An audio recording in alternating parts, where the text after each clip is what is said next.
Hi Milwaukee Bucks fans. Merry Christmas. Happy Drew holidays. Heading into this forecast, we are going to find out a lot about this team, since this is by far their toughest stretch to this point.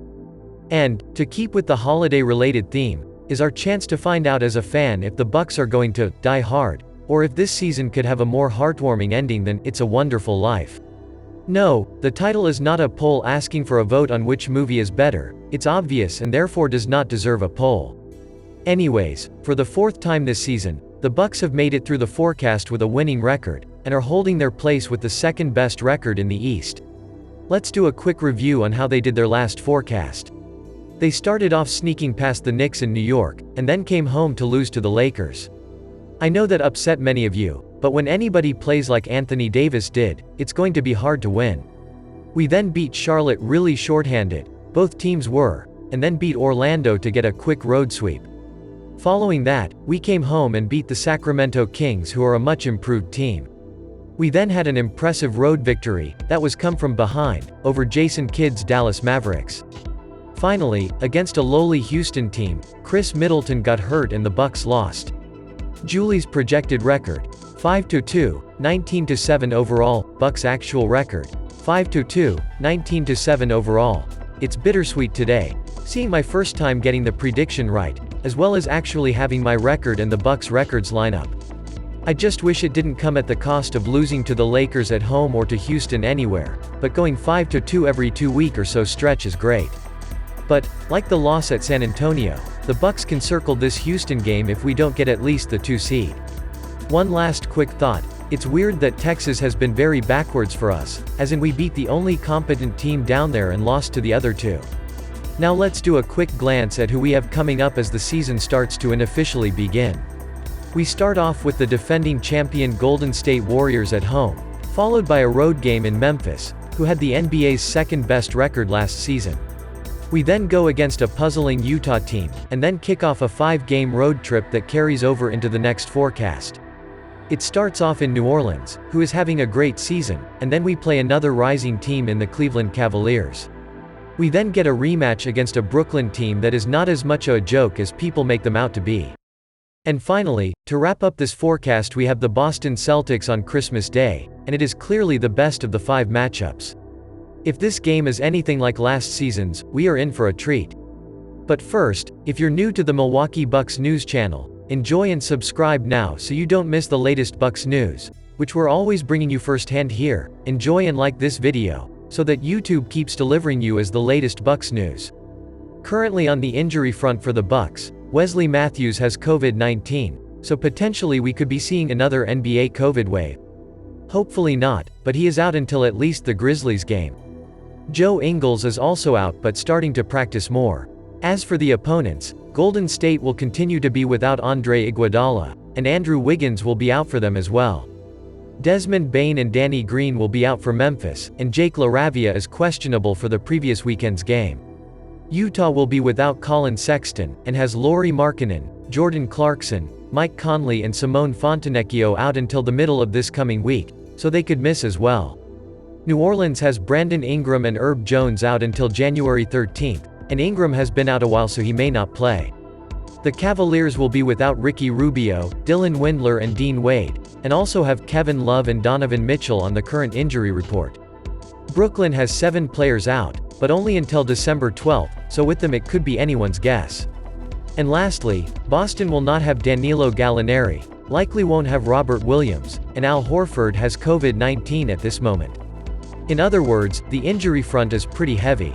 Injuries were updated at 7 p.m. on December 10th. Golden State Warriors Tuesday, December 13th, 6:30 p.m. on TNT. Golden State started off pretty rough, and at one point were the 3rd worst team in the Western Conference. But, as I have said numerous times, it does not matter what you are on November 2nd, or even December 2nd to be honest. The Warriors are proof of it, as they already have started climbing past the San Antonios, Oklahoma Cities and Utahs of the conference. This team does not appear as strong as last year's though, on paper at least. Without Otto Porter Jr., Gary Payton II, and Damian Lee, the Warriors' depth is not as strong. All respect to former Buck Dante DiVincenzo and journeyman JaMychal Green, those depth pieces don't scare anyone. But, the starting five has 4 All-Stars and allows postseason hero Jordan Poole to come off the bench. That group of 5 is among the best in the NBA, and is why they won the chip in 2022. Now, this team has no great answer for Giannis. Kevon Looney perhaps can do something, and maybe a bit of Andrew Wiggins here and there, but overall they just don't have the right player to stop him. If the Bucks can focus on the 3-ball, this has a possibility to be a blowout in my opinion. Likely though, it will be a relatively close game depending on who is getting rest and who isn't. At Memphis Grizzlies Thursday, December 15, 7 p.m. on NBA TV and Bally Sports. Why like the Bucks for a while, Memphis has not been healthy for most of the season. Jaren Jackson Jr. missed most of the season, Desmond Bane has missed a lot, and Zaire Williams and Danny Green either haven't played or have missed almost the entirety. Even Ja Morant missed some time, and yet, the Grizzlies are still among the top seeds in the West. Part of that is good coaching and good depth, but also that the conference has still struggled to figure out who is really good and who is really bad. Ja Morant is the leader in points, steals and assists, while Steven Adams is the team's leader in blocks and rebounding. I think overall, this team is well-rounded, and has been able to let go of a few veteran pieces while being able to continue to keep pace due to some development of younger players. The combination of Jackson, Adams, Brandon Clark and others gives the Grizzlies the size to compete with the Bucks, and they have the scoring options to do so as well. This should be a tough game, and one that I'm not sure we get, especially if Memphis has most of their roster available. Utah Jazz Saturday, December 17, 7 p.m. on Bally Sports. Why Utah has really fallen off fast, like I predicted, but I think they are too good enough to be in full-on tank mode anymore. Everybody in the West aside from Houston and San Antonio is in the playoff picture at this point, but Utah has fallen from the top of the pack to hovering around the play-in. They had a stretch losing 8 out of 10 which really pushed them down into where they are at. At this point, I expect them to fall further. Nobody expected a roster led by Lauri Markkanen, Jordan Clarkson and Colin Sexton to lead a playoff charge heading into this season, and it was more of an expectation of who was going to be traded for even more prospects than these players. With that said, the Jazz are a combination of veteran players who are solid contributors, and young players with decent expectations and no experience. That combination usually leads to competitive basketball, but nothing great. Think the Bucks when they were able to make the postseason, we would have the likes of Monte Ellis as well as Tobias Harris on the same roster. That's what I can kind of see with this version of the Jazz. How are they going to match up against the Bucks? They have size, but none of their sizable players are great defenders. All of their smaller players are also more offense-focused than defense aside from Mike Conley.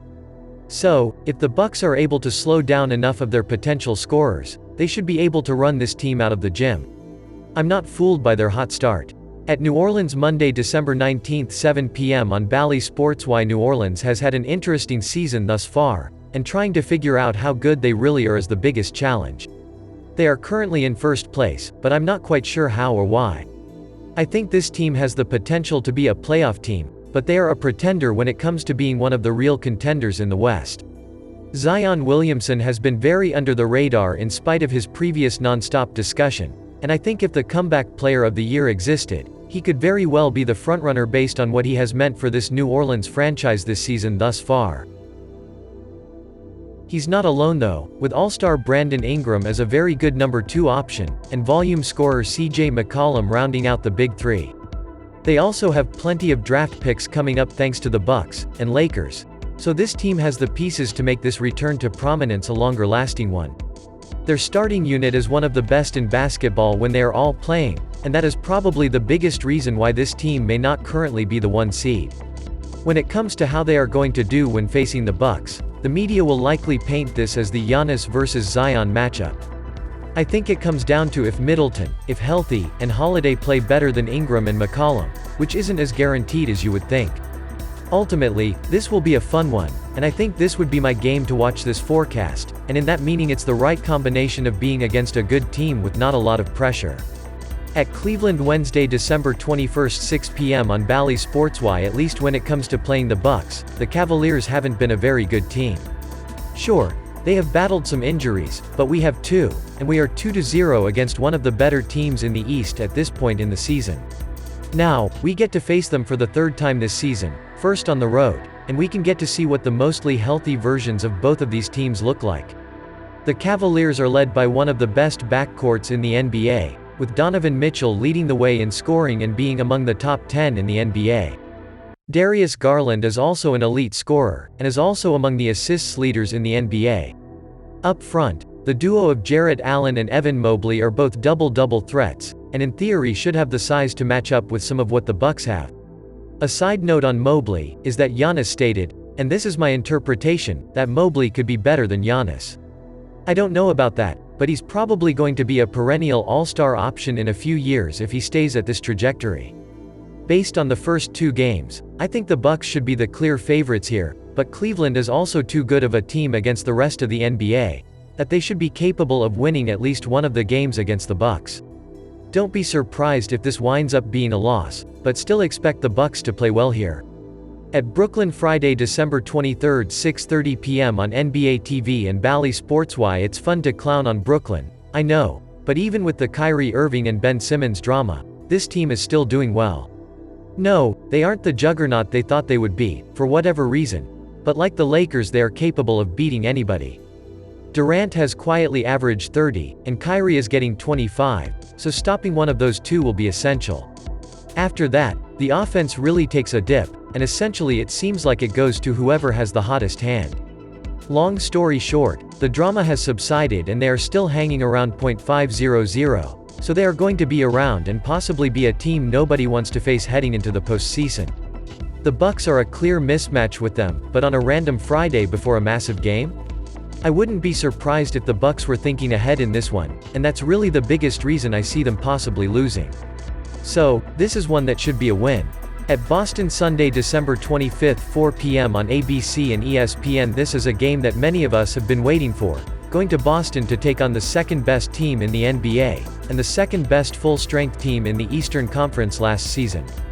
This is when the season begins in my mind, and this is the marquee matchup on Christmas Day, and these teams both have picked up where they left off last year, and Boston has done so without Robert Williams III and newcomer Danilo Gallinari. The coaching situation also has been something for Boston to overcome, and I had to look up who their coach was, and he is Joe Mazzulla. Normally when I have to do that, it's for a team like the Hornets or Magic, not Boston, but apparently it has worked for Boston. They have a really strong top 8, and when Williams III returns, that top 9 does rival the Bucks. With Philadelphia getting off to a rough start, Cleveland being unproven and the rest of the East struggling, Boston is clearly the only team we have to worry about at this point in the season. I want to quickly add this as well. Just because we have Middleton back, that doesn't mean we can beat Boston this year. Before you react, hear me out. This is a completely different season. Boston is not the same team they were last season, since they have Malcolm Brogdon added, and Derek White for the whole season. The team also is not getting off to a slow start, and has a new head coach. I still know we are the better team, but Boston still has the potential to beat us in the postseason this year, and that's all I'm saying.